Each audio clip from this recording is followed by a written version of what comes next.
Welcome to Trek Central Weekly. I'm your host, Commander Dom Paris, and we are here with... we haven't been here for 2 months, but we are here to talk about Star Trek Picard Season 3 and its latest episode, The Next Generation. Yes, that's the name of the title of the episode, but first I'm joined by my wonderful co-hosts. We have Favri, Text Trek. How are you doing today? I am fantastic. Happy to be here. Yes, it's been a while, but I'm glad we're back to talk about all the Star Trek stuff. And of course, we wouldn't be complete without Sohail, Starfleet Boy. How are you doing, especially after getting to go to the premiere for Season 3? I'm still like in a state of bliss, as if I went to Shakari, but otherwise, pretty much my same old self. I'm still Starfleet Boy from the block, Yeah, you haven't let it get to your head that you were pictured next to Patrick Stewart in multiple pictures on their TikTok, on all their social media. You were there with Sir Patrick Stewart. I can't believe how lucky Patrick Stewart was to get all those pictures with Starfleet Boy. I mean, yeah. he must be walking around on cloud 9 right now, like, wow, like I really made it. I really accomplished something. Yeah, definitely. I wonder if he's looking at the pictures and he's like, "Who's this weirdo with a hat? Isn't that my hat?" Bless. No, it was a magical experience, and he's so gracious. I think it's really hard to kind of like meet Sir Patrick Stewart. I don't know if he does too many appearances, so I definitely felt the weight of it. Have you guys seen him at anything like a convention or? I mean, I saw him at the premiere for Season 1. Oh, right on. And I took a picture of at the Season 1 premiere. He kissed why am I blanking on the name? Sir Ian McKellen. He kissed Sir Ian McKellen on the red carpet, and I got a picture of that because I was in the photography pit. So That's that was amazing. a good experience. But I wasn't as close as you were. Yes, and it felt like oh no, are we getting some subspace communication problems? I guess. I think that was actually that was Patrick Stewart's publicity team. Like, actually took him down. They're like, no, we don't need this on the record anywhere. When Patrick Stewart was hanging out with Definitely. Starfleet Boy. So while we have this time, I want to say thank you to everyone in chat for dropping in after we haven't been live for 2 months since Prodigy aired. So it's great to see you here. If you've got any questions for us about this latest episode, anything you want us to talk about, any theories you might have, future episodes, let us know. Obviously, some of these people, mostly premiere people, got to see the first 2 episodes, so they won't be able to say anything about the second episode. But I haven't seen anything. We don't get screeners, so I'll be able to theorize along with you all. But yeah, is there any place you want to start off this discussion of this I really enjoyed this episode, but this great season opening for Season 3? Favi? Well, I think why not just start at the beginning? We finally have Beverly Crusher on screen kicking ass. The first if you don't count that brief little holographic cameo on Star Trek Prodigy, this is the first canonical inclusion of Dr. Crusher since Nemesis over 20 years ago. So that's kind of a big deal. Yeah, definitely. And there's some very interesting things about where Beverly is. One thing I saw recently, and I think an interview with the showrunner, Terry Matalas, is that the phaser rifle she uses to disintegrate those goons, I don't know what species they are. We haven't found that out yet. Yeah. The minions. The minions of Vadic. I guess minions is taken, but they're not they're not the minions. Like right when you shoot them though and turn them to ash. But yeah, it's basically what they are. The phaser rifle was a reference to Star Trek Voyager Elite Force, in how it tells you, ran out of clip. And it's definitely a different phaser. So I wonder if, spoiler alert, her son, who's revealed at the end, was modifying these weapons. We see that he has a weapon which looks very interesting and not... It has some resemblance to other phaser pistols. But yeah, Starfleet Boy, what did you think of starting season 3 with a return to Beverly Crusher? I was really excited about it. I love Dr. Crusher. By the way, I'm experiencing technical difficulties, so if I freeze, I'm sorry. I'm not sure what's going on. Starfleet Intelligence doesn't want me revealing things from future episodes. I think it's because your mom took y'all's ship into a nebula to hide, and now we're having some interference. There we go. That's exactly it. No, I couldn't. I've watched the episode quite a few times now, and it still gives me a rush when she pops into frame all of a sudden, and you hear the alert, and she goes right into action, and then just the whole excitement of her sending that message, and the cool starting off with Beverly Crusher is pretty awesome, and I just keep getting excited about what's to come because Gates McFadden has stated that this is the best stuff she's ever done for Crusher, and I already love what she has been able to do for Crusher. It's very widely agreed upon. Yeah. It's very widely agreed upon that Dr. Crusher is an underdeveloped or underplayed character or underutilized character in the past. So yeah, I'm excited to see that she'll go out on a high note, and on a very good note for the actor too, for Gates McFadden, which is pretty cool. Yeah, giving definitely. her due. And I think one thing which well deserved for a while.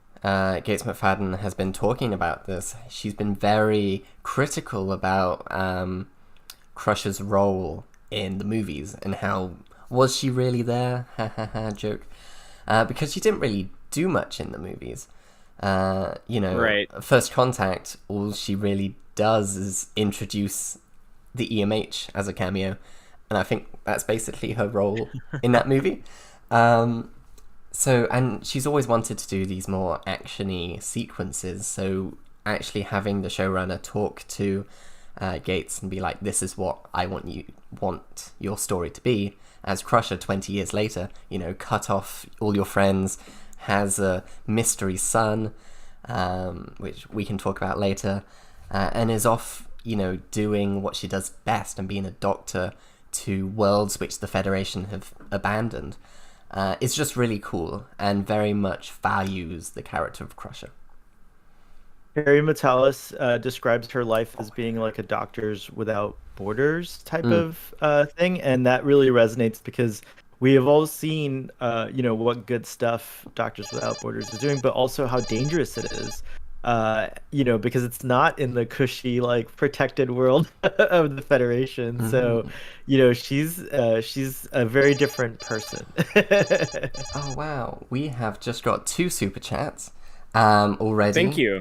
So thank you very much. We've got Flox's third wife's second husband. It's a big family. £4.99. Who's saying, here's my theory: Raffi's handler is Bashir as head of Section 31, and not Worf as we're being led, and the Warrior Line has to throw us off. Which is definitely interesting. I don't think I'd want it to be Section 31. I think it would be fine if it's just Starfleet Intelligence and it is Bashir, like you said. It would be a great way to get Alexander Siddig back, because he's just amazing as a person. That'd be a wonderful surprise, especially I'm a very hardcore DS9 fan. I'm wearing my Terok Noor shirt, even though we're talking about Star Trek Picard. Look at that. So I would love to see any of the DS9 alums have a surprise cameo in Star Trek Picard. I would absolutely love that. And it keeps going. Alert keeps going off, but we also have Sean Casey for £10 saying Picard Season 3 Episode 1's already blown every modern Trek show out of the water. Had a tear hearing the music that echoed Star Trek The Motion Picture, The Wrath of Khan, The Search for Spock, The Final Frontier, First Contact, all the movies, all the themes. Titan is gorgeous. If we see NCC 1701A, I might just explode. So if we see the Enterprise A which the ending might hint towards, which we'll get to later. But yeah, very much. I think. Damn, Sean, I don't want you to explode. That oh might yeah, be a bit definitely. much, We right? don't want that. But yeah, I definitely think this is a really strong opening. You know, I think every single season of Picard has had a very strong opening episode for its seasons. Whether it will continue to be at this solid quality, we'll have to see. But, you know, at the moment, it's looking all great. We have one showrunner executing their vision. Whether that be for better or for worse, we'll have to wait these 9 additional weeks to find out. And like I said, there'll be more cameos. We'll get Worf and everything, and everyone will be there. So we'll see how it goes. But yeah, thank you for about the way. Oh, sorry. Go ahead. No worries. Just thank you for super chats. It helps out the channel a lot and supports us.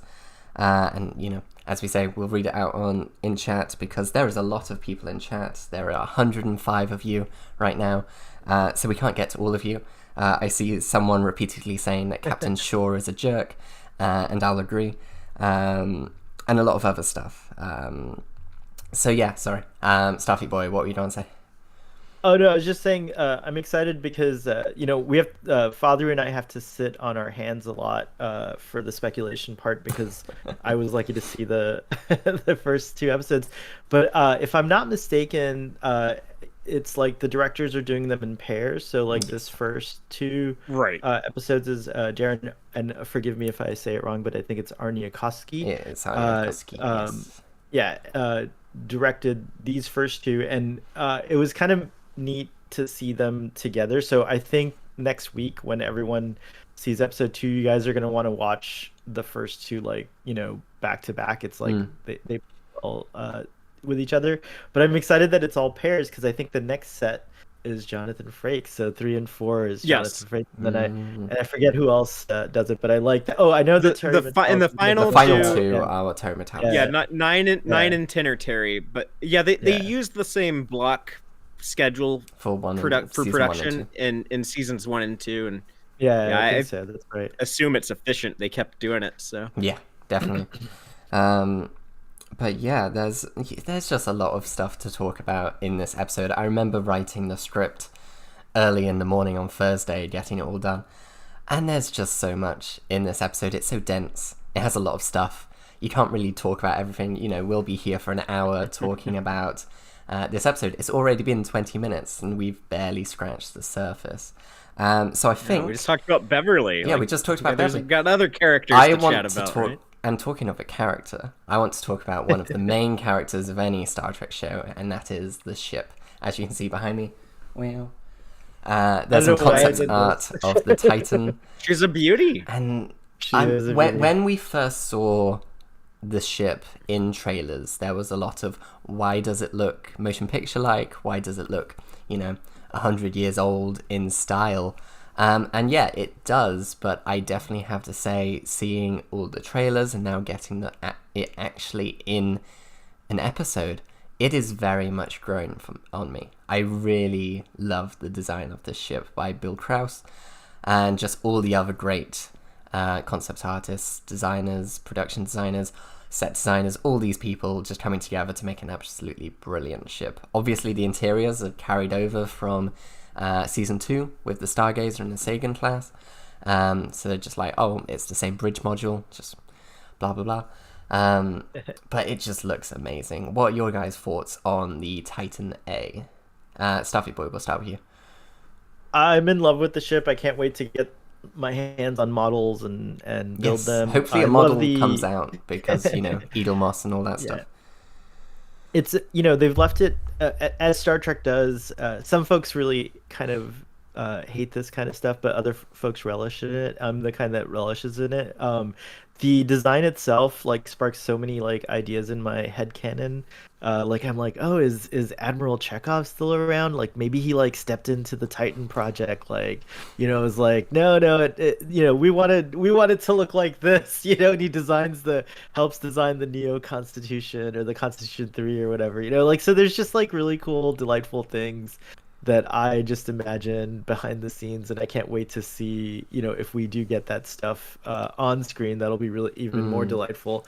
But the ship is beautiful. She's got what I like to say is like all the right look. The lines are all right in all the right places. She's got like, a wonderful silhouette. She looks great from the aft. Like she's like That's way to say it.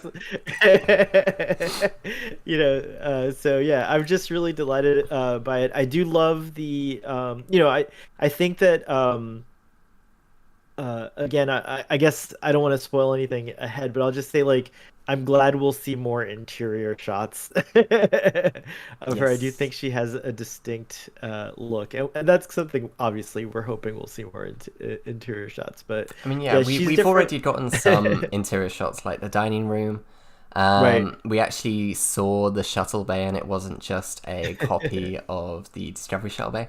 It still had some elements of it, but it was slightly changed compared to just one. There's a shot like that in season 2, episode 1, when Picard arrives on the Stargazer.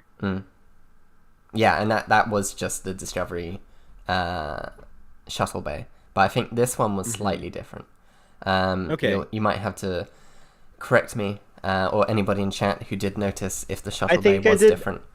I did notice the shape of the doors matched like the way, that the Titan's new kind of curved shuttle bay is. So I think I noticed that, but whatever.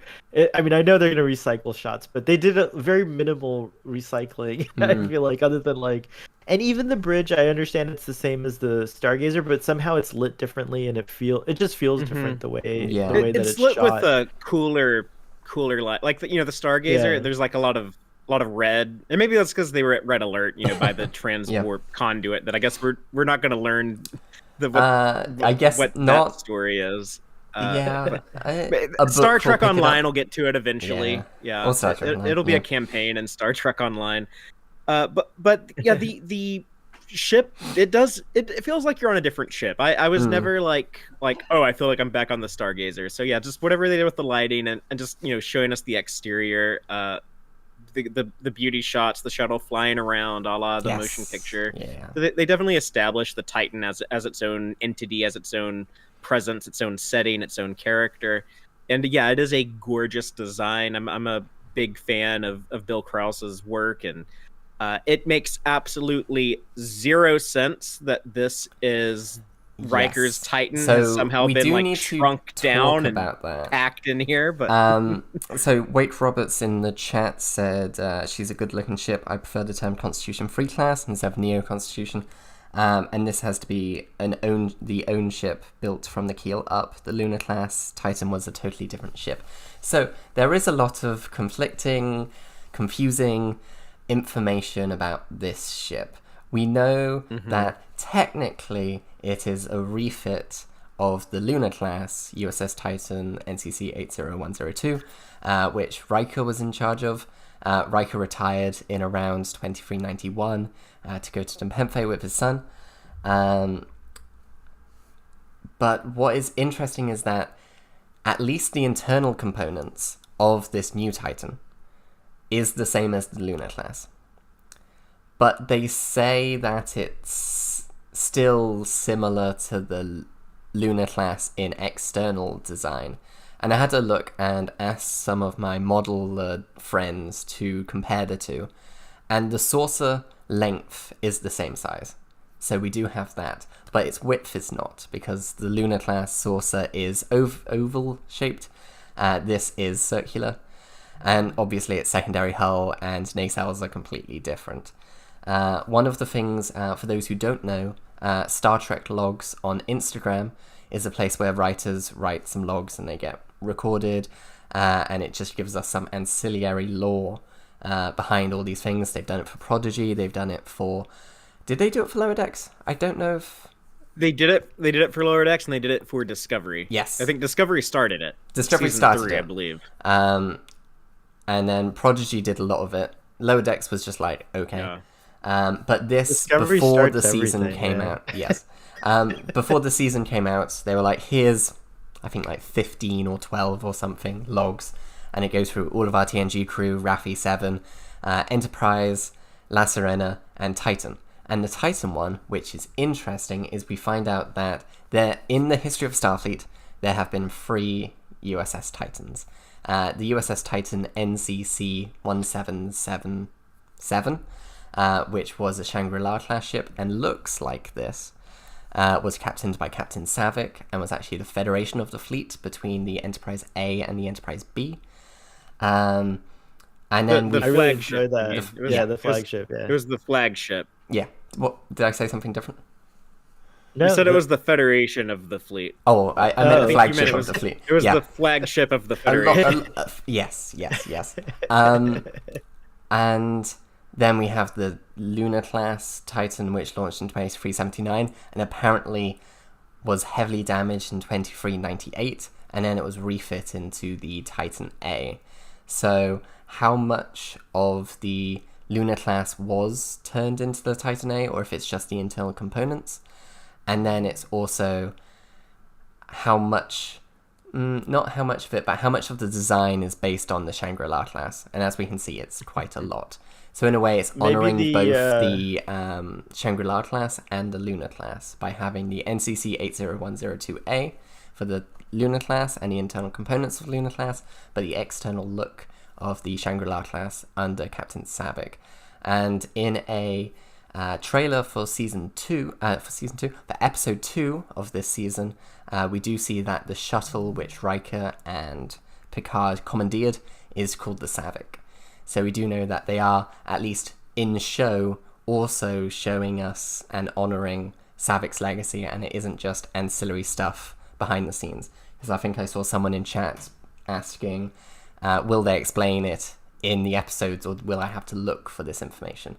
Hopefully they explain it in the episodes, but there is that information out there. But also, before you talk about anything, there are some errors in that information. It says it was launched in 2402. Yes. Apparently, we are still in 2401, which is very confusing, because then it's only a couple of months after Season 2. But it does mean that Frontier Day is celebrating the launch of the NX-01 in 2151. Yes. Right. Yes. All of that is right. Yeah, 100%. Dom's on the ball. We were having this discussion on Text Track. It's so confusing. Talking this episode. And I just want to point out that Memory Alpha has the year wrong. They list it as 2411. Which doesn't make sense. It makes sense if Frontier Day is a celebration of the founding of the Federation. But it's not. But it's not. And people should always be skeptical when looking at the years and dates on Memory Alpha. They get them wrong quite a lot. They do put a lot of their own interpretation into things. And, there are multiple ways to interpret events.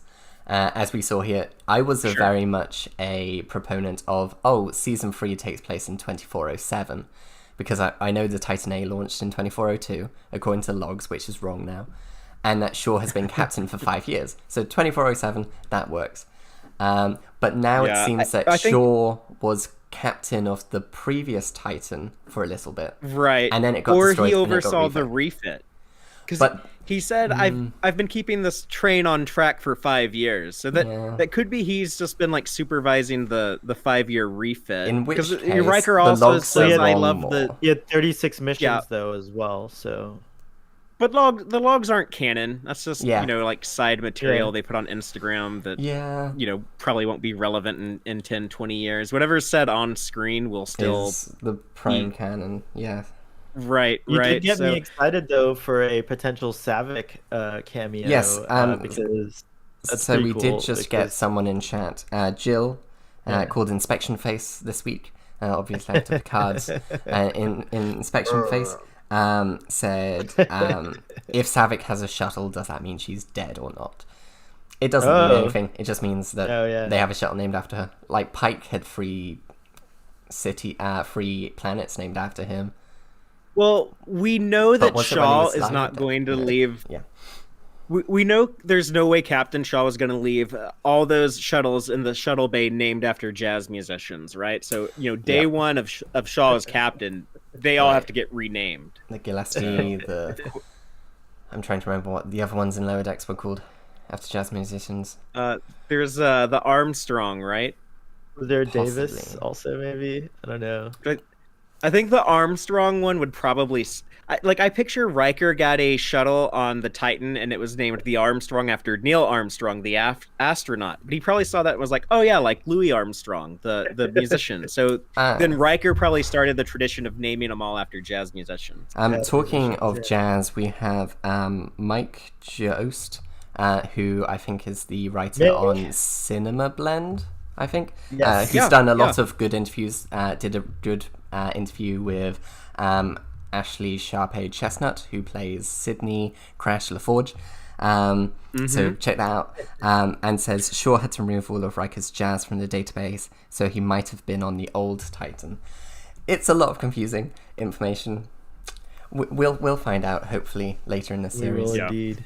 And most people probably don't care that much. Just us big ship nerds. It's always going to be important to us. But, and also all us clearly the writers nerds. wanted. Yeah.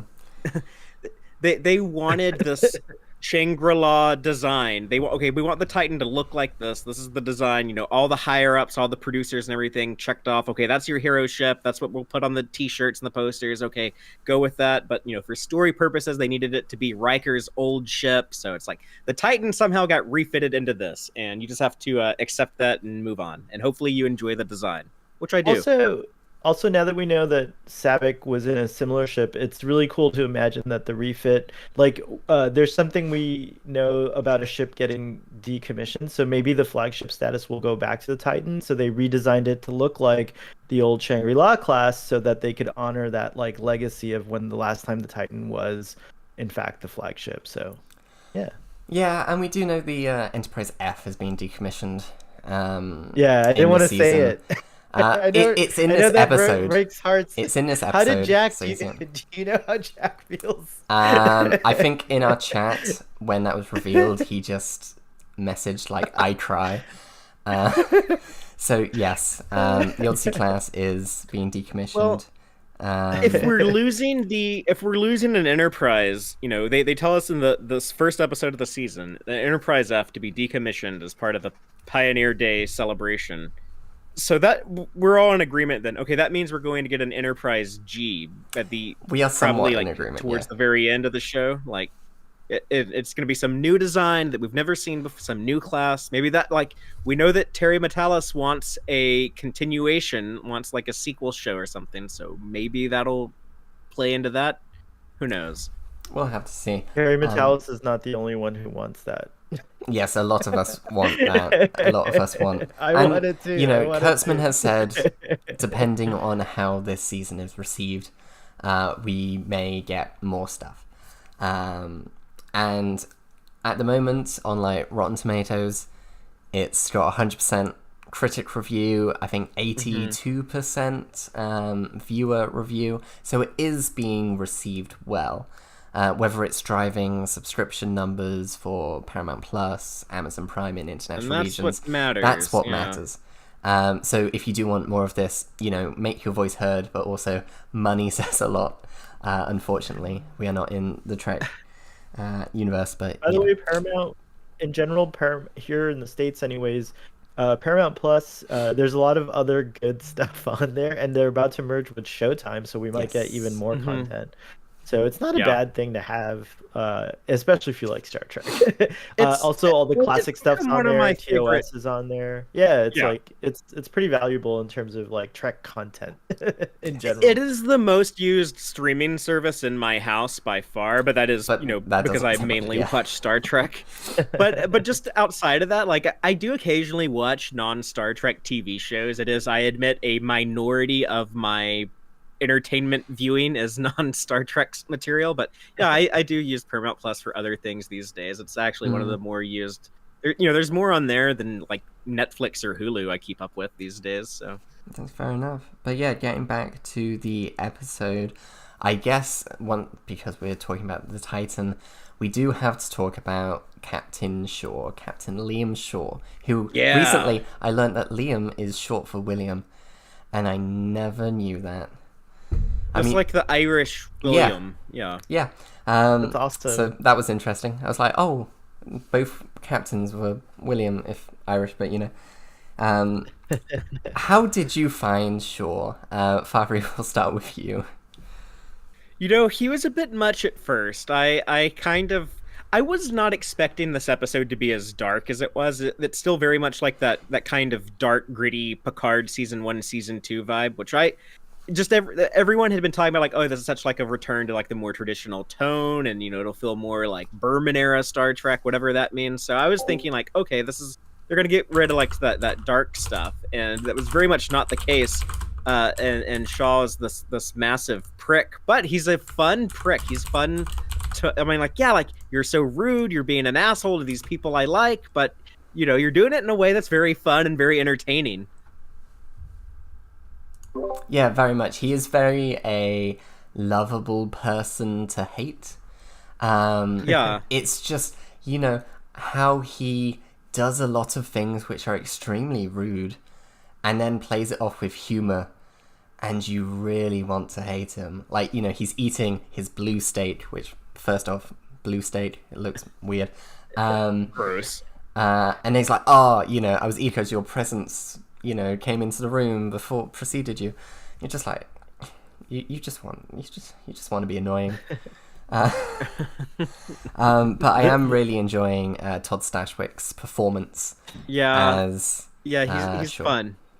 Yeah, that's what I'm most excited about, is Todd Stashwick being in Star Trek, and I hope they keep teasing that he's gonna blow up in a few episodes online, but I hope I hope his character makes it very far, if not all the way through the series. I had the same reaction, of course, that he's a total d-bag or whatever, but then when I thought about things, like when I calmed down, and I, like, the 5th time I watched the episode, I was like, this is like, yeah, his reactions are rude, certainly, and maybe not considerate, but like the basis or the foundation of what he's saying is not, like, he's not wrong in the, like, when you think about the chain of command and all that stuff. And it was really interesting to see that play out also, like, to see him, like, stand his ground against, like, these, like, really amazingly kind of iconic officers, and so that's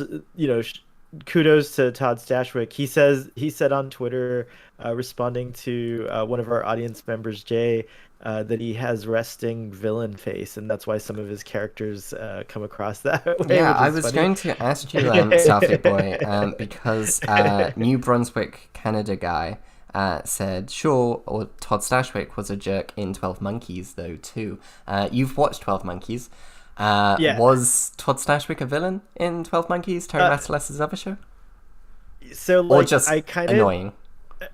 I kind of don't want to give too many spoilers about his character, but I'll just say this, that Deacon, the character he plays, has some similarities in terms of, like, the kind of, like, rude quality to those characters, but Shaw's, like, on a different level. Like, than Deacon. Deacon's, like, in a different direction, and Shaw's, like, coming at us from a different direction. In fact, it was very evocative to me of Jellicoe, and, like, I like how there's these lineages within Star Trek now that it's so big in terms of time frames, like, since The Next Generation, that you have, like, admirals that are influencing all these captains. So you have, like, the Jellicoe who kind of, like, has, like, people that surely there's, like, lieutenants and commanders that served under Jellicoe that went on to become, like, captains of their own ships. Same with Janeway, same with Picard. Like, so there's these, like, very interesting kind of, like, from a world building perspective, I wonder if, like, Shaw is a Jellicoe. So what I found that was like, interesting, because I was writing a script on on Shaw. And I think it was Bill Krause who posted this, was the shift rotations on the ship. And the Titan A goes by a 3-shift rotation, whereas Jellicoe tried to shift it to a 4-shift. Yeah, it's true. So at least Get it done. He's different in that regard. But with the 4-shift, you would have more time off, though. So yes. I'm in favor of the shorter 4-shift rotation that Jellicoe tried to give Jellicoe those ungrateful bastards on the Enterprise But they were D. too used to their 3 shifts of working longer. Yeah. They're like, no, we want to work 8 hours, not 6 hours. So Poor Jellicoe. Yeah, and I saw some people in chat also mentioning, it didn't just start with the dinner scene. It started with Shaw not greeting Riker and Picard on the ship, which, throughout Star Trek, we've always seen, okay, the captain goes down, greets the person, and then, they do the formalities of touring around the ship. But Shaw just doesn't care how he is received. And I think there is more to that. We could talk about that later, especially what the ending title sequence tells us about Shaw, which we've done a video of the ending sequence if any of you wants to be like, oh, that song there was Pop Very Goes nice. the Weasel. Which I was very proud to get that. I was like, oh, I think this is Pop Goes the Weasel. And then everyone online was like, oh yeah, it is. So it's great. But It's a fun little he's Easter egg. an interesting character, and I look forward to seeing where he goes and how long he will be in this show for. So many people theorized before the series came out, oh yeah, he's going to die in like the first scene. Oh, he's going to die in like the first episode. He's still here. Yeah. He's still going to be somewhat of an obstacle for our crew, I guess. And Well, it's the we'll same see. mentality of like the Admiral, right? Where you can't. Starfleet is such a big, massive, powerful organization that if your heroes could just go to Starfleet whenever they had a problem, you'd think everything would get solved a little too easily. So, to make like this challenge of we have to go rescue Beverly, but we can't trust Starfleet. That actually makes them have a greater obstacle. Otherwise it's just like, oh, okay, we just go over here at maximum warp, and okay, that's solved. So we would have no first episode if they didn't have that conflict with Shaw. So Kevin Richardson says Shaw clocked Picard and Riker's ruse from before they arrived, and not greeting them wasn't rude, it was smart. I don't know if I agree with that. I don't know whether, especially during the dinner scene when they're like, hey, we want to do a course correction, and Riker's like, oh, we'll do it for bragging rights, we'll make it look good. Mm-hmm. I think it was just Shaw does not care how other people perceive him. Not that he didn't pick up on the ruse, but yeah. He's pissed off that this retired admiral and this former okay, the Titan isn't Riker's anymore. It's mine. From Shaw's perspective, he's like, it's my ship. You don't deserve to be here given the orders. That's my job. You bring your retired admiral buddy, and y'all are going to drop the surprise inspection on me, who prides myself on having, everything, all the trains run on time, everything is pristine when I'm in charge of the show. So, no, I'm not going to do, you want me to, go in the wrong direction when I'm supposed to be over here for Pioneer? No, I'm not going to play your silly game. You know what? Actually, y'all are going to go sleep on the bunk bed for trying to pull this shit on me. I'm going to put y'all on the lower deck Cerritos bunk bed. That would have been interesting if they were just in the corridor. Yeah, I would have loved that. In the hallway. But yeah, it was nice seeing a bunk bed. And what's also interesting, which I think I read from an interview with Terry Matalas as well, is that Shaw specifically picked Seven to be his first officer. And that seems to be in contrast with how he treats Seven, dead naming her, having such spite when referring to her and Picard as former Borg. Which, from our perspective, doesn't befit a Starfleet officer. It doesn't befit what we expect humans to be like in the future. So what was his reasoning for picking Seven as his first officer? And then just being like, okay, no, your name's this. I don't care where your loyalties are. You're loyal to me. I'm sure we'll get more of it, but it is a very interesting piece being like, why did Shaw pick this person who he is at odds with? And, you can always say, a captain shouldn't pick a first officer they get 100% along with, because the job of the first officer is to sometimes question the orders. It is to sometimes be like, Captain, you're kind of being emotional about this. We should do it like this way, or what if we do it like this? That's what a first officer should be. Not outright, don't do that, but how about we do it this way? Offering alternatives. And maybe that's what he wanted from Seven, but it is still... Maybe he wanted to keep an eye on her. Maybe he's like, I don't like that we're letting Borg in Starfleet, so That I want would you somewhere be- where I can keep an eye on you. That would be something interesting. We don't get to see where he was going with that statement to Jean-Luc, because Riker gets, rightfully so, cuts him off, and he's like, "That's enough, mister," So we don't. It's interesting that we don't actually find out for sure, because he was about to spill his, his biases. Yeah. if you will, So or Kevin whatever. Richardson says, "Do we know Shaw picked 7? Is that a spoiler?" It is somewhat a spoiler, but it is from interviews with the showrunner, which is why I brought it up. And one thing I wonder, should I? I'm just wondering if I should bring up the ending and why Shaw is the way he is, what we learn from the ending, or I should save that. I'll save that. If you guys want to know what I mean, go watch our ending breakdown, because we still got a lot of this episode to break down. So I think we should move on to Raffi and the interesting planet Metala 7. But before that, Favre, what were you going to say? Or was it Starfleet Boy? I think, I was just wanted probably to say, Starfleet Boy. Oh, okay.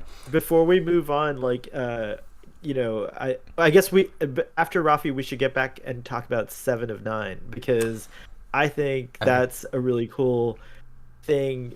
To me, I love that. One of the things that I love about this episode was that it subverted my expectations. I had no idea Laris would be in it. I didn't realize how big a part Raffi and 7 would play in the episode. I felt they were very well valued, and it made it feel like a continuation of Star Trek Picard, which I personally, as a fan of season 1 and 2, appreciated very much, because I didn't want it to just be a clean cut, from one season to the other. So yeah, that's why I was like, no, I'm glad we're talking about Raffi, because it's part of why I enjoyed this and also episode a there's lot. one thing which I think really connects to Star Trek Picard, which was revealed in the this season trailer, which we'll do a breakdown on sometime next week, which I'm really enjoying when we get to that. So, this is almost a new show, but it still has those connections to Star Trek Picard, because you don't just go, okay, cut it off. You've still got to respect what came before, and also the fans who liked that, they liked that. You shouldn't be like, you shouldn't have liked that. You need to respect both Last week sides. I rewatched. I rewatched the second season of Picard. I watched the Blu-rays, did all the special features on the Blu-rays and everything, and actually going from the end of Picard season 2 into the first episode of Picard season 3, it does feel pretty seamless. I didn't feel like it was a new show or a different show or anything, so that all works. Yeah. But if you're just discovering it for the first time, you're kind of like, okay, that's cool. I know 7's in, I think there's going to be a lot of people checking out Picard season 3 that weren't interested in Picard, or right. checked out. You don't necessarily need that though. You'd probably be like, oh, okay, why does Picard have a Romulan girlfriend now? But other than that, you don't. Oh, why 7 in the stuff Starfleet with now? Raffi. Okay. Yeah, I mean, the stuff with Raffi, just to pivot over to that, if that's your introduction to Raffi, you just this episode, it's like, oh, she has a history of substance abuse and problems. We see her personal record when she's talking to her intelligence handler or whatever. But now, she's clean. She's back in Starfleet. She's doing undercover stuff and trying to figure out what happened with the stolen weapon. And that was actually I said the other stuff, it kind of threw me off. I wasn't expecting this episode to be as dark as it was, and to have as sinister of Starfleet as Shaw kind of was. And I actually thought it had a bit too much nostalgia packed into it, and a lot of the things that I guess a lot of people got excited about bothered me, and I'm kind of nervous about the some aspects of the show. But the thing that excited me tremendously was the Raffi mystery and what's going on there, and I'm curious to see how that will tie into Picard's story. Yeah, definitely. And Valamist in chat says, I'm glad Raffi still has a place in Picard. I feared she would be left out after season 2, but I'm glad she has a big part to play. And I really love that. And what was very fascinating watching this episode was when you're introduced with Raffi, I was actually, I don't know if scared is the right word, but apprehensive of oh, she's out of Starfleet again. This is just retreading season 1. And then it does terrified. the twist. It does the twist. And it's like, okay, I'm in Starfleet Intelligence. And you're like, that's pretty good. So I break like up the with way Seven, Michelle heard. when- Yeah. That when was she's like like, oh, I fell off the wagon. My girlfriend left me. It's like, no, why did they undo all that? Why did they undo everything good about Raffi? And then it was like, oh, they didn't undo. And even like the way like Michelle Hurd played it, we saw her strung out in season 1, and it wasn't as kind of cartoonish as it is in this. Like this is her, like she's just pretending she's undercover, trying to act like how she was at her actual low point. But yeah, this is Raffi's performance. It's not actually. So if this had been her, it's like, oh, she's bad now, and she's just like this caricature of a drug addict. I just would have been terrible. But so I was so relieved when we got that reveal. I really enjoyed that. And also Seal 0626 we'll probably go a little bit longer just to discuss some stuff, so you're not just here for the stream to wrap up, because there was a lot of stuff in this episode. So yeah, there's a lot of stuff to talk about. We'll miss some stuff, but that's the nature of live streams like this. But yes, the Raffi conspiracy with the quantum tunneling technology being stolen from Daystrom Institute.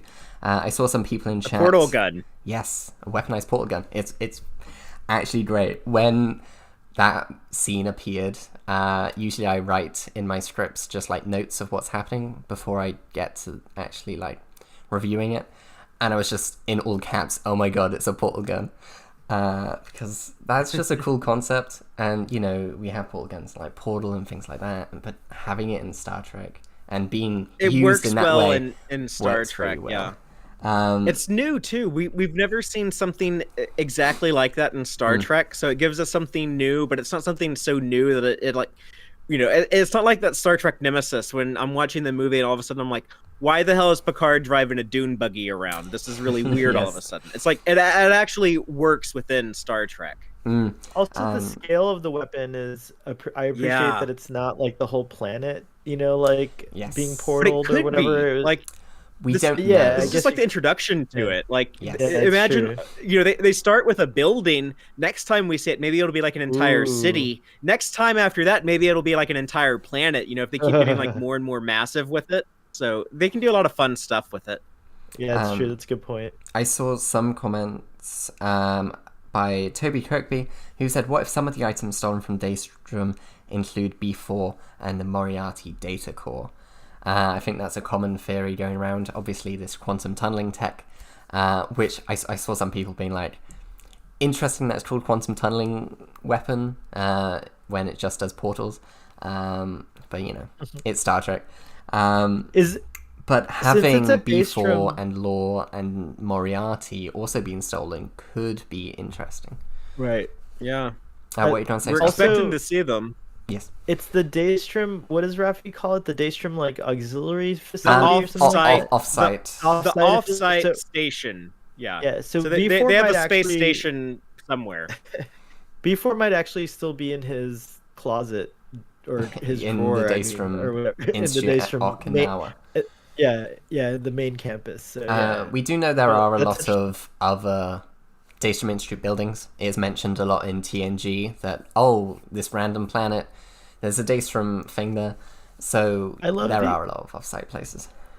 I love the idea that like the Daystrom Institute is kind of like, how in Indiana Jones when they put the Ark away in that giant warehouse, like that there's like a facility at Daystrom that just happens to have, like, among other things, Lore, Moriarty, like, it's quantum tunneling. Agamas, Agamas, like, all the AI. That's kind of fun and scary also. A lot of what is that, Pandora's off-site location? Yeah. We have another super chat from Highlander723. Thank you. That very much supports the channel. There can be only one. For $10 says, I love this. Only one nit picked up. Diverting power to the warp core doesn't come from the warp core. Been a Trekkie for over 20 years. That kind of stuff caught my ears. Love the show, guys. Well, thank you. We love you all being here. Yeah, power up the warp core.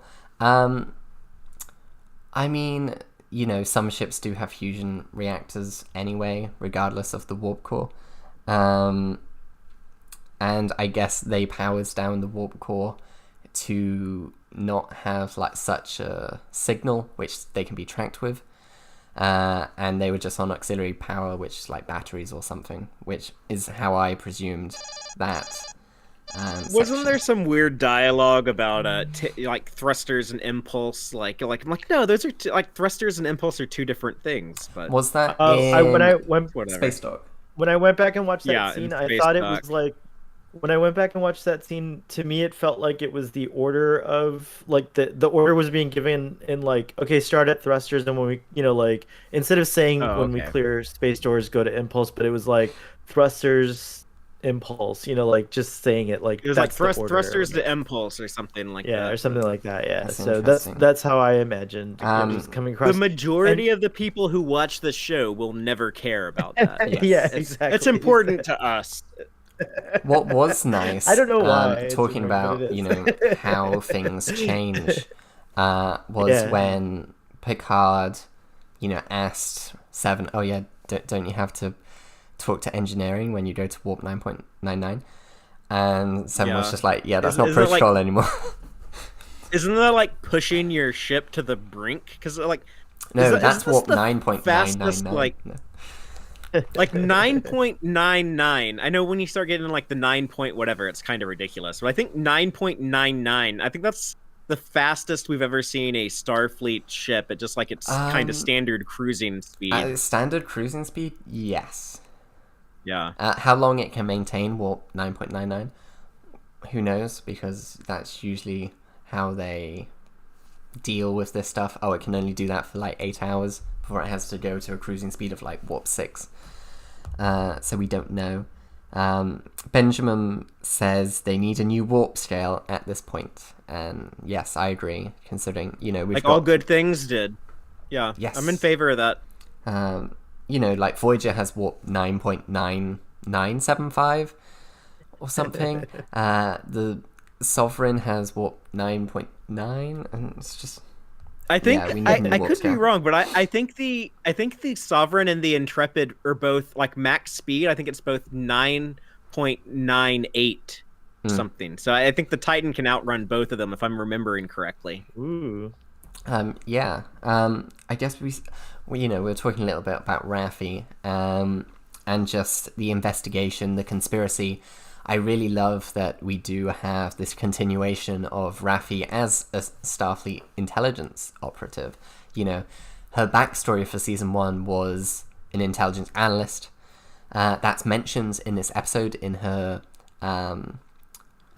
review profile. Mm-hmm. Or dossier, yeah. Yes, a lot of fun stuff on that display. She stalks that conversation. Admiral Janeway. Stalking Janeway. Which, okay, that makes sense in the fact that, Raffi is finds conspiracies, and if it was classified that Voyager got back because a time-traveling future Admiral Janeway came back in time and gave them tech from, 30 years in the future, it's kind of...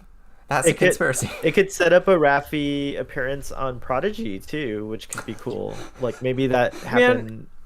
Shouldn't that future Janeway that went back in time in Endgame? Shouldn't she have been like? And then when y'all get back to Earth, by the way, you should probably call the Romulans and tell them to get the F off of Romulus ASAP. Okay, I know this is somewhat going off on a tangent, and it's not this show. But one thing I realized recently is Admiral Janeway in Endgame kind of does the exact same thing that the Found the Cart do in Prodigy, of going back in time to save people from their planet, but Janeway has the moral high ground there. I just found that an interesting concept. It would be lovely if they shine a light on that in Prodigy season 2, wouldn't it? We do have some confirmation that both Voyager and the Enterprise E are warp 9.975. So they're not even 9.98. They're 9.97. So yeah, the Titan's a speed demon. Someone also says that the USS Prometheus was 9.99. So it's. I mean, look at her in AL. models, like they're pretty Prometheus could awesome hang with looking. the Titan. Mm. I want the Prometheus. Okay, Terry, do your new show Star Trek Legacies. Like episode 1 of new show Star Trek Legacy is coming soon to Paramount Plus with Showtime. Let's have a race between the Titan A and the Prometheus. Oh my gosh, yes. Yeah. A space race. Hey, could Tom Paris can pilot one of them. if Terry Matalis is watching, remember he said we could be on the new show if a new show happens. So that's my reason for wanting a new show. Just there, like, put Tom Paris on one of the ships, and then have me and Starfleet Boy on and Dom. It'll be Dom Paris versus Tom Paris. Yep. I'm in world. You'll be Dom Paris in world. Yeah, so that would be cool to see, like a race between two ships, a space race. At war. Yeah, it would be cool. Like you gotta watch out For All Mankind if you want to see a space race show. Oh yeah, that one. So we do have Rachel Garrett being recognized, and Favre, if I'm not mistaken, you're a very big fan of the Enterprise C. The Ambassador class is that's my favorite Starfleet ship is the Ambassador class. It gets a lot of hate. I don't know why people don't love it, but I think it's beautiful. I think it echoes a lot of great both 23rd and 24th century design mentality. I love that. In a way, it's kind of a neo-constitution. You know, it still has a kind of familiar with the round circular saucer, and then a similar silhouette. It doesn't have like the big arching pylons that the Constitution has, but it looks like kind of a happy marriage between the Galaxy class, which I admit I've never been a big fan of the fat ones, but I think the Ambassador class is. I wish that the Ambassador class is what the Enterprise D looked like on Next Generation, to be perfectly honest. That's fair enough.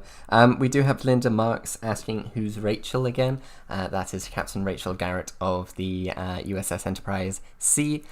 She is the one that went to the defense of a Klingon colony that was being attacked by Romulans.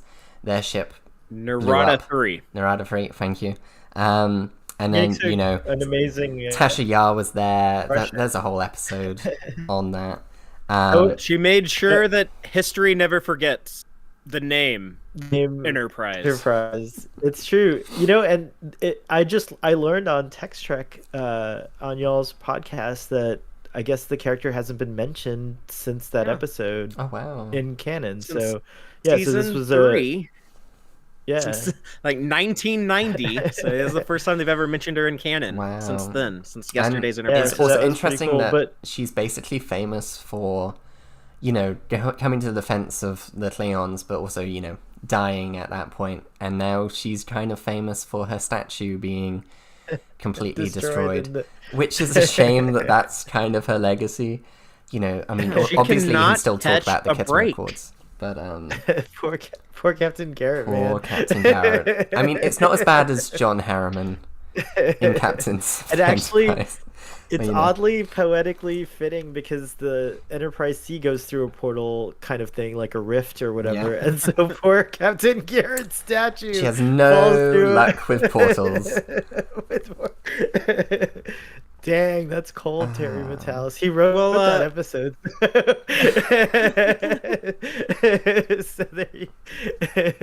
Wrote this whole season just to have Rachel Garrett going through a portal again. But it is nice seeing that Raffi has La Sirena, and it's interesting that, we've gone through 3 different captains in these 3 seasons of ownership of the La Sirena. Rios in first season, Seven in second season, and now Raffi in third season. And there's some theories out there of Worf being the handler of Seven, mostly because he mentioned Warrior, or the secret handler mentioned Warrior, and we have seen in trailers. It's very easy to read all that.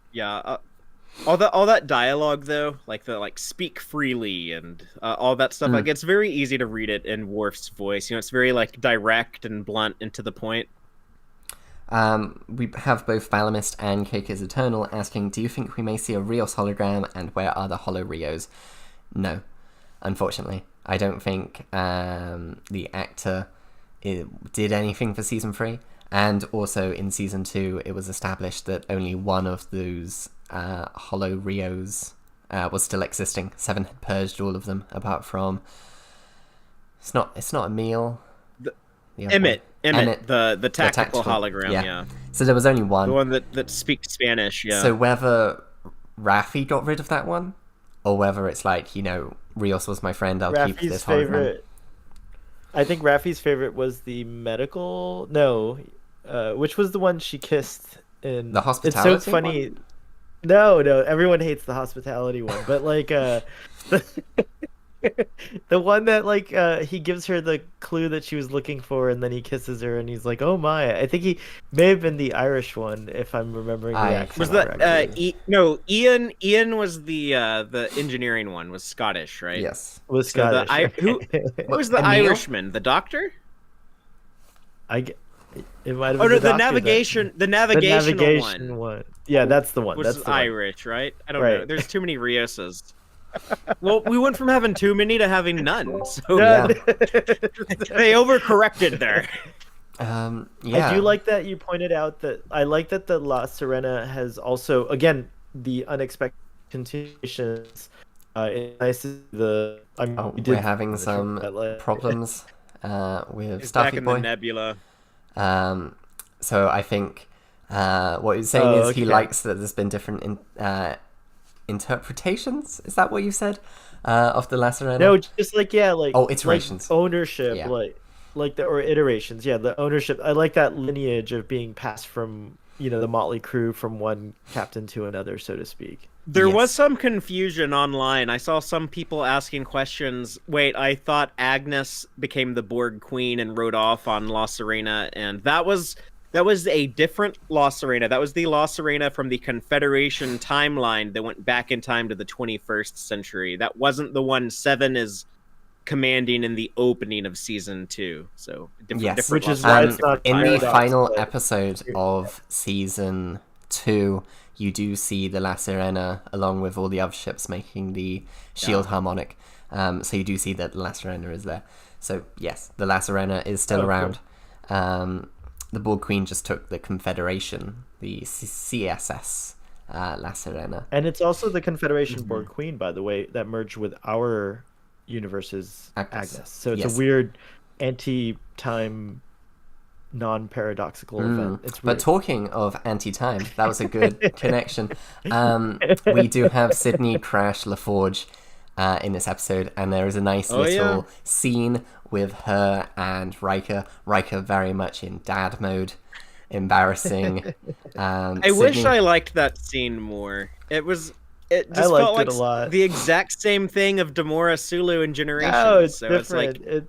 It's like I mean, yeah, but we did have LaForge it's different as enough. a helmsman in season 1 of TNG. So I just want to say that I liked it because but it's the same thing as Demora Sulu. Yeah. The actor is what is her name? Ashley. Ashley Sharpay Chestnut. Thank you. She's awesome. I think she pulls off being like really kind of like a LaForge vibe to me. I don't know she was why. adorable when she's super adorable. She has that big stupid grin. She just can't stop smiling, and Picard's like, what's wrong with that ensign? Like, what the hell's her problem? And I just want to pose that I'm not disagreeing with you. I think it's an intentional reference to that scene in Generations. Just like I think that the bunk beds is an intentional reference to Star Trek 6. But where I think it's different is just like the tone of it. Like I feel like Kirk saying to Sulu and to Damara Sulu, like the Enterprise, it wouldn't be the Enterprise without a Sulu at the helm. In hindsight, it's kind of condescending. And so it is interesting that Riker's just kind of calling out this past that maybe she doesn't want her colleagues to know about. So it's kind of a different. It's a good nickname. Yeah, that's true. Cool. Being called Crash LaForge. Yeah, it's cool. I like it. People will actually trust you if you have a cool nickname like that. They won't think of, oh, you're going to crash the ship. They'll be like, you're a cool pilot. Yeah, you may crash the ship, but it'll be cool. And I'll just say, again, I have to sit on my hands, but I will say that we do see more of this character, and I think you'll appreciate this character more and more. I think they're really exciting. We do have a couple of people mentioning Jack Crusher. And we do have to talk about that. It wasn't revealed in this episode, but it was revealed in press. That the son of Beverly Crusher, it's played by Ed Spielers, at the end is called Jack Crusher. Obviously, Beverly's former husband and Picard's best friend was also called Jack Crusher, so it's somewhat honouring that. There's been a lot of theories that this son is Picard's son, which actually I mean, if they like. were gonna have a kid together, yes, that does make a lot of sense for the name. I mean, obviously that would be like an obvious go-to, and it also terrifies me because I'm really, really reluctant to get on board secret love child between Picard and Dr. Crusher. They need I think that's a good reason for why Crusher kept it secret, and also they need to let us know when the child was born. Because if it needs to be a damn good reason. If it's a season 2 baby, TNG, and that's the reason why Beverly was off the ship for season 2 as head of Starfleet Medical. They need a really good reason for why Beverly did not, in the next 9 years of working with Picard, be like, oh yeah, by the way, we had a child and I left it with my parents. When would they have ever conceived a child? That really contradicts TNG to be like, oh yeah, they were hooking up in season 1 or something. Yeah, but so we'll see. I did see a lot of people saying that. Sorry, I have to sit on my hands about this, but I just think it's fun hearing you guys speculate. So I will go back here in my temporal investigations seat for a little bit longer. I guess my big issue is that's so similar to David Marcus in Star Trek II: The Wrath of Khan. I was going to bring that up. I get it's a little different. With Kirk knew about David, and David didn't know who Kirk. He didn't know his dad was Kirk. So it would, whatever they do here, it's gonna at least be a little different. But that's so similar when you're already doing so many nods to the TOS movies. There is a lot of references in this. We'll see how the rest of the season goes. Whether this whole season will just be, oh yeah, remember that scene in this movie? Here's our spin on it. Remember that? Remember the Admiral inspection and the Wrath of Khan? Remember trying to hijack the ship and the search for Spock? Remember the secret love child?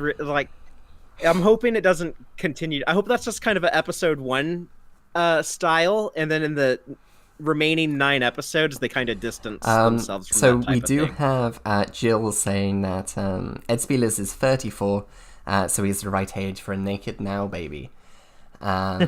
Which, yeah, that would be interesting. That would actually, this is actually 40 years after TNG almost, right? Because TNG season 1 is 20. That's in the 2364. Yeah. Yeah, it's 2364. So if this is 2401, that's what, 37 years later. And obviously they could go okay, Ed Spielers maybe 34, but the child is 30 years or 38.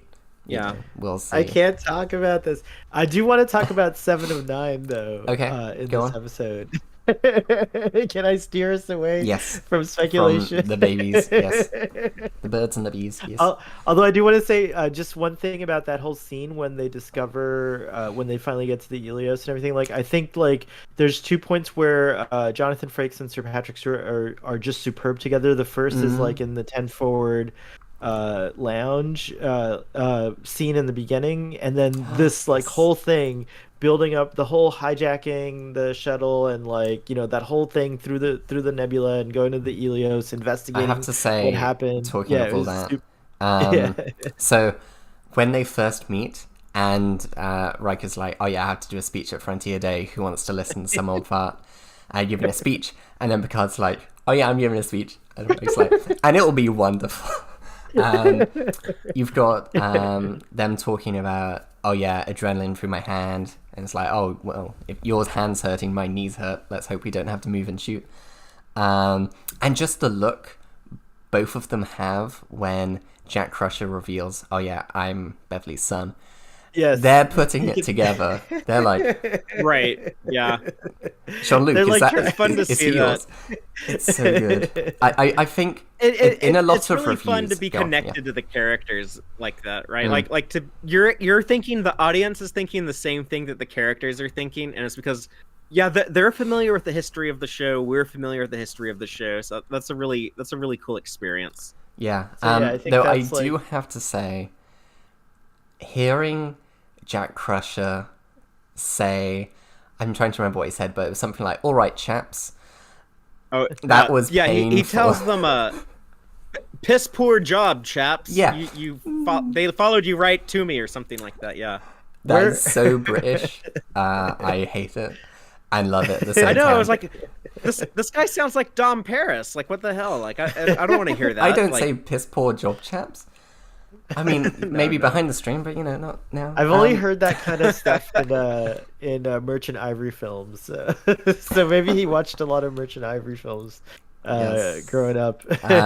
Star Trek Pike says he was listening to Picard's logs. Maybe he got the accent from those.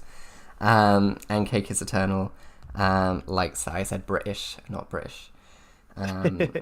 Good old British. But it does also play British. nicely that like that scene, you have this like camaraderie again between Riker and one of the again kudos to Terry Matalas, who's the writer of this episode. One thing I loved was going back to 7 of 9 is like you have this moment there where Seven's like, "What the hell are you doing? I'm gonna throw you out of an airlock." And I love that Riker kind of like who didn't know about He's like the protective. whole He's but he didn't know protective about of Picard. Exactly, and he didn't know about the whole adventure. But again, another moment where we as the audience can be like, no, it's Riker, fine, it's she's fine." cool. Like, like they are pals. But he Like, learns. Later in the it's true. shuttle, he's got like I the like big that Seven. Riker grin. He's like, Yeah. I like that 7. Yeah, exactly. So Um, it is cool to yeah, see the it's fun to merging see. of it. It seems like from what I'm seeing so far, that merging of like what Picard has created, like the kind of like like re-entry into this like live action 24th 25th century world, what Picard has created hasn't just been abandoned. It's merging so beautifully. Like they're finding like really nice ways to integrate these kind of two worlds.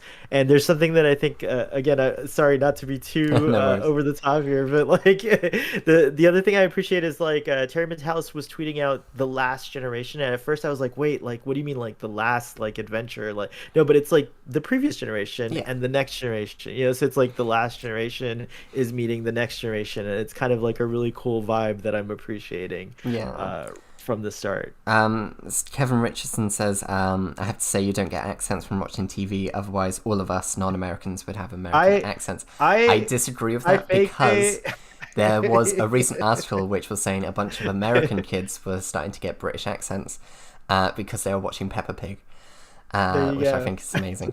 That's why you shouldn't let your kids watch it, y'all. Yeah. You're gonna have a lot of kids going to kindergarten sounding like Dom Paris, and no one wants that. We also have Pierre Poutine saying, better hope Diamond Bock doesn't find out Picard has an actual son. Obviously, that was a season 7 episode, Bloodlines. He's gonna be excited about that. Yeah. Is that why Bev's hiding in the nebulas and stuff? Like we don't want that We don't want crazed Diamond Ferengi Bock coming to find after out. us. That's who's employing Vadik and her goons. It's just Diamond Bock sitting in the back, paying off some mercenaries, being like, I heard Picard has a son. I want him. Yeah. He's the secret weapon that they stole from the offsite Daystrom location. But yeah, is there anything else in this episode that either of you There's want so to discuss? there's so many Because things there's that a lot, but we'll just you guys be, were like, talking about flying like back and the forth. reference. You guys were talking about the references, and I'm sorry if I keep cutting out. I no apologize, but like to me so far the references haven't gotten too precious. I know the show could be that way for some people, but to me it's like I kind of see them all as like there is like a nice. I think this is an interesting show because it is a TV show, but it's like a movie. It's like a 10-hour movie. They keep describing it that way, and so even far in it the feels opening that credits, they say part 1 instead of episode 1. Right. You're like, Right. Right. Yeah. And Chapter so- 1. yeah. And so to me it feels like the films have a history of like a history of repeating things. Like there's these tropes that kind of continue or kind of reappear. So I do like that the show is doing that same tradition of bringing back these like moments. Like the bunk bed stands out to me as like one of those references that like it could cross the line. It has like but it didn't for me anyways. Like it was like not just a member, Barry type of situation. It was actually like very meaningful when you think of the grand scale of the story of Star Trek from the original series all the way to now.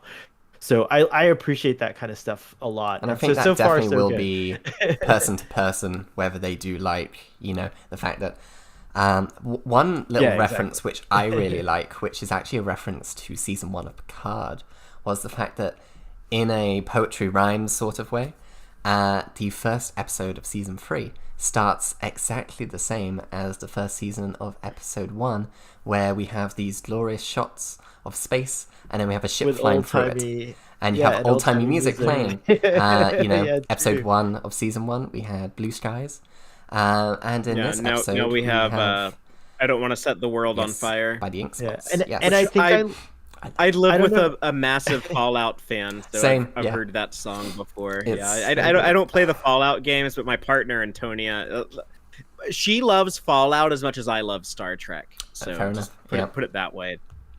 Did you guys see the cool in-universe reference that song has to Star Trek? I think it was on Screen Crush they pointed it out, or I might have seen it somewhere. I'm sorry if I'm forgetting who gets the original credit to this, but okay. So the band that sings that song is called the Ink Spots. The Ink Spots, yes. And Brent Spiner, when he was doing his album Old Yellow Eyes, put together like a group of backup vocals, which consisted of Sir Patrick Stewart, I think, Jonathan Frakes, LeVar Burton, and maybe Michael Dorn, and they called themselves the Sunspots. So it's a really interesting kind of like, kind of connection. There are layers, to like yes. so like there's layers. Yeah, it's cool. And now there's also a lot of DS9 actors calling themselves the Rat Pack. So the Rat Pack, and there's a lot of music in Star Trek. Go to Star Trek Las Vegas and you can see their shows. So. I also want to stand on I want to give a Starfleet Boy award to the music, because upon first listening, I was like, oh, there's a lot of references to previous cues, maybe, and is it maybe crossing the line? But when I rewatched the episode, listening intentionally at the music, it's really beautifully integrated into Stephen Barton's original themes, and I think he's gonna keep building the original themes, because like the shot, like when the shuttle leaves the to go to the Helios, for example, like that's this heroic version of the Titan theme, and of course we get the Titan theme and stuff like that. So yeah, all of it, the music was very exciting, and I'm excited to hear more. Very much. More of it. Well, we've already been going for an hour and 23 minutes. I'll give the chat the opportunity to ask us a few questions. And then we'll wrap it up. Obviously, we didn't get the chance to talk about every single minutia. I know. I see a lot of talk about what is probably Raffi's granddaughter, which now that we know that we're in 2401, makes less sense, because then she would only be 2 years old. So yeah, just ask us your questions in chat. Well, remember, she might have there might be an influence on her with Romulan genetics. Do we know if Romulan age quickly? We don't know them, so we can just kind of, that's like the little gap. That's the little gap that we can like. That's not how Spock aged, but I mean, he was half human, so maybe he's the outlier. Right. Yeah. So yeah, who knows? Or maybe she's just a 2-year-old with long hair. Like it can happen. It could happen, especially in the future. Yeah, and Linda Mark says also both the kids' parents were dark skinned. And that child looked quite light-skinned, so we'll see if that was granddaughter or if it's just, Raffi thinking of a better future, of actually, being with her family, which she lost after season 1, and being all conspiracy theorist. Pierre Poutine asked, so is it the bugs? It's the bugs, right? So obviously I think that's referencing conspiracy. Conspiracy bugs. I saw some people say that the Shrike, which we haven't even talked about, that ship, which is so cool. We'll talk about it next week because it looks like there's a lot of Shrike stuff next week. Some people are like, it looks kind of like the Bugs. I think that's a bit of a stretch. No, the front part of the Shrike does look like it has the same kind of shape as the conspiracy bugs. But I just love that it has a deflector on the bottom. Yes. That's pretty cool. It instantly looks like a Star Trek ship. It's like if you just showed me that, if I didn't know anything about Picard season 3, I'd be like, oh, that's clearly a Star Trek ship because it has a deflector on the bottom. He has a beautiful silhouette as well, and I can't wait. Like the models, I'm so sad that we don't have Eagle Moss, but I'm sure someone will pick up the mantle soon. Yeah, it's someone has, right? That's already in the works. It is in the works, but whether it's for new stuff as well, it's just the old. We just know it's the old backlog, and some of the were in production but weren't released yet. I think the people building the Enterprise, they're gonna get their components for that. I think, but I think that's the only new thing so far on the books. We have some It's the Dominion. Obviously, we have some comments of Worf hasn't got over the Dominion War, so it could be. Does Dom need a GoFundMe to fix his transporter? Nah, I'm good. I'll just stay in a pattern buffer for a while, and hopefully that'll. You're all phasey like Boimler. Yeah. Are we going to see the Voyager B up close this season too? We did see a reference to Voyager B being a Pathfinder class. Obviously, we have the Voyager A in Prodigy, which was teased at the final episode of season 1 of Prodigy. So we have a Voyager B. Whether we'll see it this season, probably, if they put it there. And it's an STO model, ship, so they can just port it over. Obviously, there's more work than that. But yeah, it's a beautiful ship. We did a rundown of that Pathfinder class on the channel. Gorgeous. So if you want to know more, take a look at that. Some people saying Sona from Insurrection. Which, the ship kind of looks Sona. There are similarities to the Narada as well from... Only because it looks more spikes. Narada than anything else. You know what's weird is this episode made me go back and watch Star Trek Nemesis, and I have to say I already liked Star Trek Nemesis. It's not my favorite, but I definitely liked it. I didn't have a supreme hate for it like many I've discovered do. But I was watching it again, and I was like, there's also some echoes of like Romulan like design that you see in the what's Shinzon's ship called? The Scimitar. The Scimitar, yeah, like the wings going out, like kind of. I don't know. There was just something about it is like interesting. Yeah, and we have Valamis saying it is beautiful. Voyager always gets the best classes. The J is my favorite distro ship too. So yeah, we do have a continuation. They'll last a little bit longer because we have like 800 years until we get to the Voyager J. So they have a from B to J. How long? If there's already a Voyager B, how long did Voyager A last?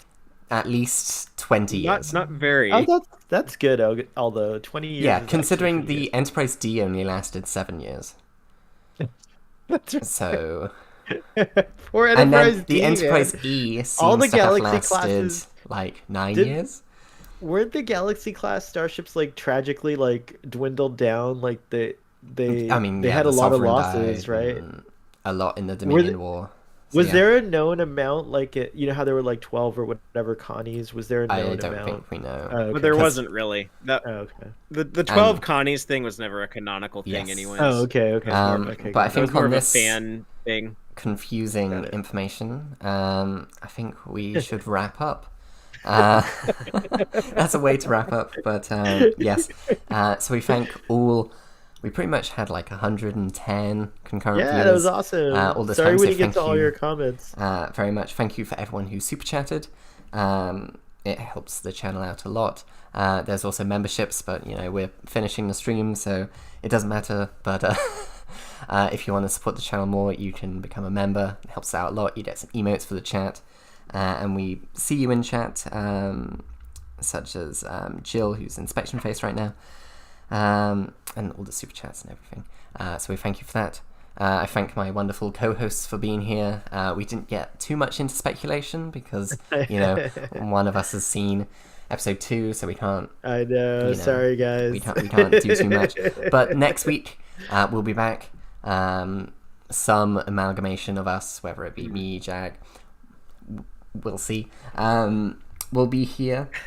So we hope you enjoyed the stream. Favri, any last words? I'm just really curious what other people's reactions are. So I think if you're watching this later on the replay, you should comment and let us know what you thought of the episode, and also tell us your speculation. What do you think, or what would you like to see happen next week? And that'll be fun to see what happens when that episode drops in a few days. Looking very smug with you, aren't you, Starfleet boy? Any last words from you? I'm so excited. I'm a huge Star Trek Picard fan, and I feel like this season's off to a great start, and I just it just feels like a gigantic gift because TNG is kind of like the Star Trek that I grew up with from start to finish. I knew, of course, I watched TOS since I was a little kid, but it wasn't like the Star Trek that I started out watching, and so at age 11, to see these guys still in action and to start seeing, start seeing them, but also to see, like, as I said earlier, like the cheesy Next Generation and the Last Generation come together. It's a pure delight for me. So I have high expectations, but I do believe they will be met or exceeded this season, because so far things are very delightful and surprising. Well, we'll look forward to next week's episode, and then we'll be able to talk on the same level as you.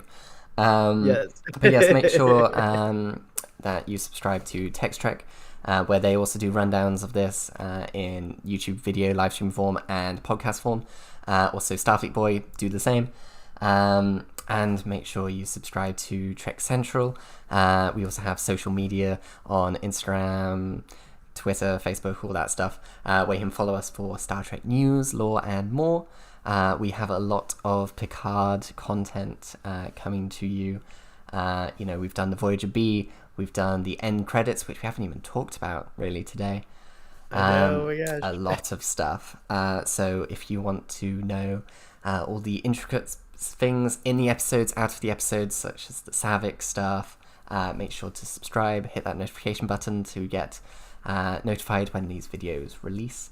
And we just thank you very much for being here with us, talking about some great Star Trek. And that is it for me. I guess I'll just say I like this episode, but we'll finish before we get too off track. So we hope you have a nice afternoon, evening, day, night, wherever you are, and live long and prosper.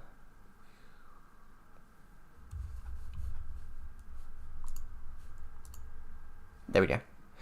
Sorry, I had to look for where the button was.